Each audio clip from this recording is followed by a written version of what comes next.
July 29, 2026, araw ng Miyerkules, muli po nagbabalik ang Pinoy Carrera Sports at iba pa para sa unang araw ng pakarera ng PJC, Philippine Jockey Club, at meron tayong 7 karera matutunghayan para sa araw na to.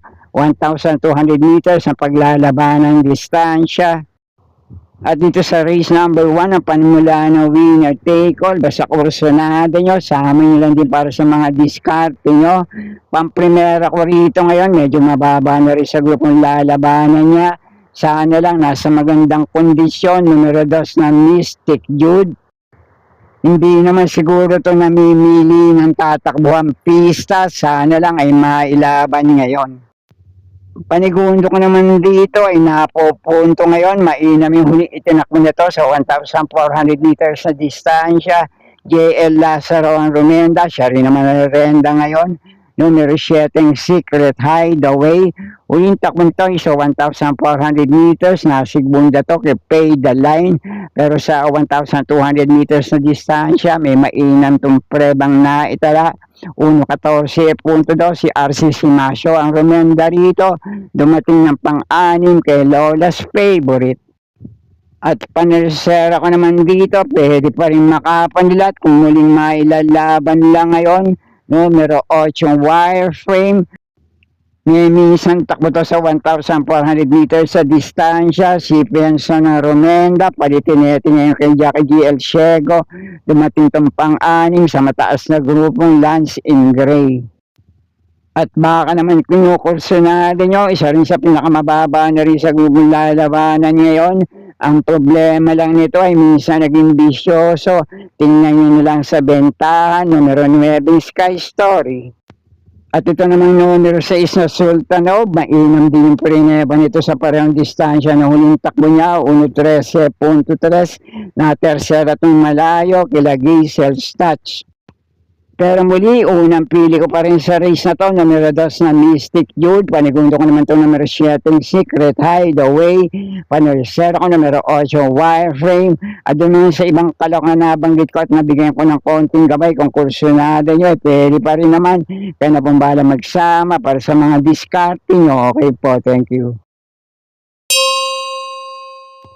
Panimula naman ang pick 6 ito sa race number 2, isang 3-year-old and above maiden race para sa mga placers. Ang pamprimera ko rito, lamang malamang, wag lang magbabago kondisyon ngayon at muling mailalaban dito, numero 4, Imagination. Huling takbo nitong numero 4, Imagination, ay sa mahabang 2,000 meters na distansya. James Torque rin naman na rumenda rito, na segunda to kay California Queen. At nung minsan tumakbo sa 1,200 meters, na segunda naman to kay Ikaw ang Pag-asa. Panigundo ko naman dito, bagitong kalawak sa grupo na to. Unang takbo sa maiden race niya, numero 6 na La Carlota. Tanging takbo pa lang nito, isang novato rin niya sa 1,200 meters na distansya. MVP Lapilang Romenda, 1.15.2 ang prineba. At 2 kabayo nitong naunaan sa meta, sila Point of Balance at Native Yamamoto. Mainam din naman na naitala nitong kwartos sa naging takbo niya na yon. Kaya muli, unang pili ko rito, pwedeng panolo sa nagtitipid kung kursunada nyo, numero 4, Imagination. Panama sa pagpipilian, baka lang mailaban ngayon at magpakitang Gilas, numero 6 na La Carlota. Kaya na pong bahala, kami ba pa rin naman kayo kinukursunadang kalok sa race na to. Okay po, thank you. Race number 3, isang 3-year-old and above maiden race para sa mga placers. Panimula naman dito ng pick 5. Ang pamprimero ko naman dito, mukhang may itinatago rin buti sa katawan. Sana lang magpakitang Gilas ngayon. Numero 5, Wicked Ways. Na uling takbo nito, isang novato rin niya, tumakbo ng solo. 1.13.6 ang prineba, PGA Gusia rin naman na rumenda, nagtala ng 4 sa 24 media, 23 media at 25 media na may ibibigay pa. At baka naman kinukurso natin yung mga pwedeng panama sa pagpipilian dito. Bigyan ko kayo ng konting gabay. Itong numero 1 point of balance, ito yung nakalaban ni La Carlota sa Novatora niya na segundo sa prueba 1.15.6. Ito naman numero 2 na Bossing Ray, 1.13.6. Yung prineba nito sa parehong distansya, pero JT Pabilik ang Romenda. Dumating ng pang-apat kay Golden Showtime. Ito namang numero 6 na Crangy, tumakbo daw sa Novatora niya. 1.15 sa isang Prineba, RCC Masio ang Romenda, at nasa tercera naman to kila Energetic at Classical. At ito naman dalawang bagitong kalahok sa grupo na to, hindi lang nagpakitang gila sa Novatora nila. Tingnan nyo na lang sa benta, numero 3 na Desert Spy at numero 7 Casaluna. Kaya muli, unang pili ko pa rin dito, pwedeng panama, mahirap lang gawin panolo. Baka lang hindi magpakitang gilas ngayon, numero 5 Wicked Ways. At panama ka naman sa sarili kong diskarte sa pagpipilian, numero 1 point of balance, numero 2 na Bossing Ray, at itong numero 6 na Crangy. Kaya napumbala para sa mga kinukursunada yung kalahok sa grupo na to. Okay po, thank you.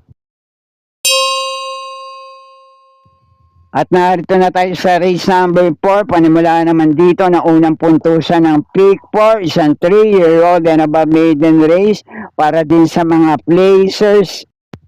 Ang pamprimera ko rito, sana lang nasa maganda pa rin kondisyon ngayon. Numero 1 Animo Magnolia. Huling takbo nito sa 2,000 meters na distansya. Nabugaw to kay California Queen. JTC yung Romenda. Palitinete ngayon kay Jackie J.B. Hernandez. Pero sa mga dating takbo nito sa parehong distansya, parehong si RCC Masio Romenda rito.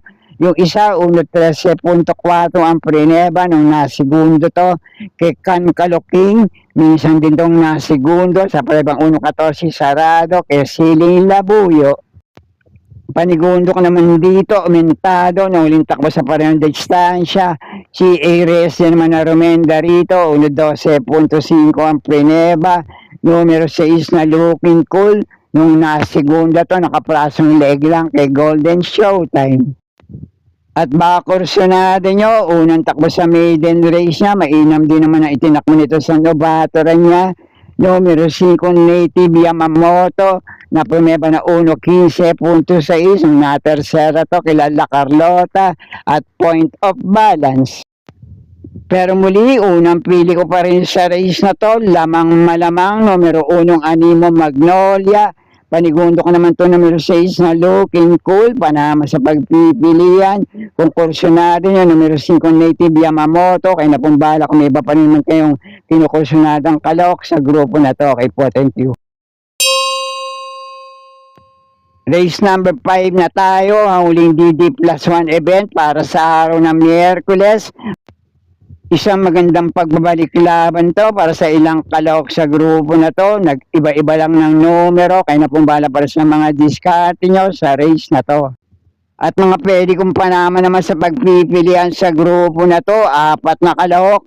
Pamprimera ko rito ngayon, numero 10 na Ikaw ang Pag-asa. Panigundo ko naman to numero 9 Diamondback. Panersera ko naman dito, tinatalo na rin ibang kalahok sa grupo na to. Numero 6 na Can Caloking, panama sa pagpipilian, medyo dehado pa to.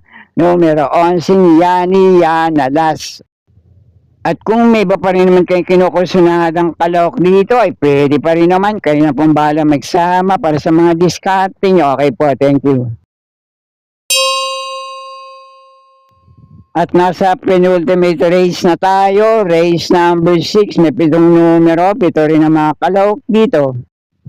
Dalawang kalahok dito, medyo umangat ng grupong lalabanan ngayon. Numero 2 na Bright Mind at numero 6 na Gugma. Pero mainam yung mauling takbo nila sa parehong distansya. May nagbabalik takbo naman dito, depende na lang sa kondisyon. May mga tagumpay pa rin na itala sa mga dating laban niya. Numero 1 Stay Funny. At yung 3 kalahok naman dito, nakapagtala ng pare-parehong preba, pero sa 1,400 meters sa distansya. Depende na lang kung sino ang nalabanan nila. Numero 3 na Rodeo Drive. itong numero 5 Lady Secret at numero 7 Instant Message. Pero ang pamprimera ko rito ngayon, numero 4 ang Backpage, dahil tinalo nito sa datingan sa 1,400 meters na distansya. Nung uling takbo nila itong numero 7 Instant Message. Panigundo ko naman dito, numero 5 Lady Secret. At panersero ko naman dito, galing sa panalo, pwede pa rin makaulit ngayon, isa sa may tuling kalok sa grupo na to, numero 3 na Rodeo Drive. Kaya muli, pamprimera ko rito, numero 4 ang Backpage, panigundo ko naman itong numero 5 Lady Secret, panersero ko numero 3 sa Rodeo Drive. At kung may iba pa rin naman kayong kinukursunadang kalok dito, kayo na pong bahala magsama para sa mga discarding nyo. Okay po, thank you. At narito na tayo sa uling karera para sa araw na Miyerkules, race number 7, last race paratingan. Isang magandang laban din to para sa lahat ng kalok sa grupo na to. Kaya kung kursunada nyo, Dejado Manol Llamado, De Bandera Manol de Remating kalok sa grupo na to, pwede pa rin naman. Kaya na pong bahala magsama para sa mga discarding nyo. Pero ang pamprimera at panigundo ko rito, may minsan laban na rin sa parehong distansya. Dikit lang din sila nagkatalo, nagdatingan sa meta. Pamprimera ko itong numero 6 na Glorify. Panigundo ko naman dito sa may tuling kalok sa grupo na to, numero 8 ang Winter on Fire. At panersero ko naman dito, numero 5 Lilibel. At kung gusto nyo ng Dejado parating dito, pwede nyo pareho panama sa pagpipilian. Kung kursunada nyo, sama nyo na lang. Numero 4 Little Charmer. At numero 10, unang takbo rito sa PJC na Armani Moves. At muli, kung may iba pa rin naman kayo kinukursunadang kalok dito, kayo na pong bahala magsama para sa mga diskarte nyo. At sana muling matapat sa tama yung mga pili at kursunada para sa araw na Miyerkules dito sa Philippine Jockey Club. Good luck po sa inyo lahat. Happy racing at maraming salamat po. Subscribe, like, share, and comment. Pinoy Carrera Sports at iba pa. And please don't forget to click or tap the notifications bell icon for new video updates on this channel. Thank you.